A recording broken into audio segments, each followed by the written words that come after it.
చాలా మొదటి ప్రాధాన్యత ఇస్తుంది. ప్రభుత్వానికి అత్యంత ప్రాధాన్యతలో విద్య, వైద్యం ఈ రెండిటికి హయ్యెస్ట్ ప్రయారిటీ కింద మేము ఫండ్స్ దాదాపుగా ఇప్పుడు 11,500 కోట్లు ఈ రంగానికి రాష్ట్ర ప్రభుత్వం బడ్జెట్ కేటాయించింది. ఒక్క సంవత్సరంలో 21,500 కోట్ల రూపాయలు విద్య కోసం కేటాయించాం.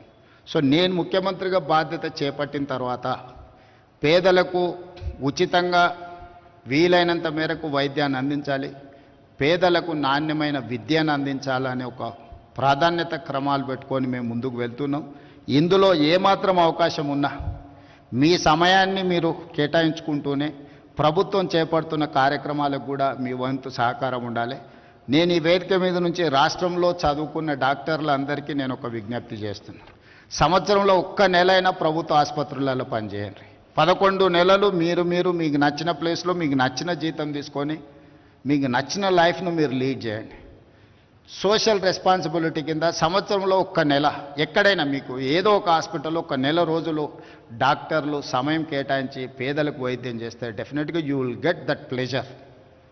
మనం ఒక వృత్తిలో మేము పబ్లిక్ లైఫ్లో ఉన్నప్పుడు చాలా రకాల పనులు చేస్తుంటాం, కానీ జాబ్ సాటిస్ఫాక్షన్ కోసం, పర్సనల్ సాటిస్ఫాక్షన్ కోసం కొన్ని సెలెక్టెడ్గా కొన్ని పనులను ప్రత్యేకంగా సమయం కేటాయించి పని చేస్తూ ఉంటాం ప్రజాప్రతినిధులుగా. అదేవిధంగా నేను డాక్టర్లకు విజ్ఞప్తి చేస్తున్నా, సంవత్సరంలో ఒక నెల మీ ఇష్టం ఏ హాస్పిటల్లో ఏ నెలలో పనిచేస్తారో మీరు గవర్నమెంట్కి ఇండికేట్ చేయండి. నేను అధికారులకు చెప్పిన, not only in Hyderabad, in Telangana, అమెరికాలో చాలామంది డాక్టర్లు ఉన్నారు. వాళ్ళ పేరెంట్స్ని చూడడానికో ఫ్యామిలీని కలవడానికో స్పెషలిస్టులు ఇండియాకు వస్తున్నారు.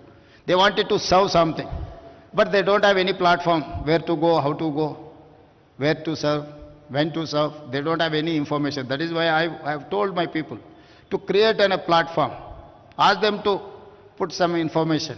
వాళ్ళు ఎప్పుడు మన దగ్గరకు వస్తుండ్రో, ఏ సమయం ఇవ్వగలుగుతారో, కనీసం ఒక 1 వీక్ ఇచ్చిందంటే ఆ 1 వీక్లో నిమ్స్లోనో ఉస్మానియాలోనో ఎక్కడైనా స్పెషలిస్టులు ఆ పేషెంట్లను అడ్రస్ చేస్తే వాళ్ళు అట్లీస్ట్ ఫిజికల్గా ఒకసారి చూస్తే తర్వాత ఆన్లైన్ అయినా వాళ్ళు అడ్వైజ్ చేయడానికి అవకాశం ఉంటుంది.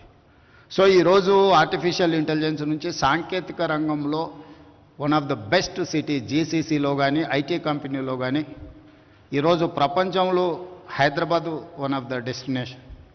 సో మనం ఈ సాంకేతిక నైపుణ్యాన్ని ఉపయోగించుకొని హెల్త్ సైడ్ కూడా మనం పనిచేయాలి. రీసెంట్గా నేను ఏవియేషన్ మినిస్టర్ను కలిసినప్పుడు కూడా మిడిల్ ఈస్ట్ కంట్రీస్ నుంచి పేషెంట్లు రావడానికి ఉన్నారు, కానీ డైరెక్ట్ ఫ్లైట్ కనెక్టివిటీ లేదు.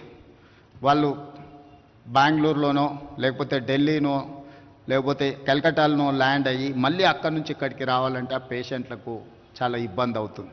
అందుకే సివిల్ ఏవియేషన్ మినిస్టర్ను నేను కలిసి మిడిల్ ఈస్ట్ కంట్రీస్ నుంచి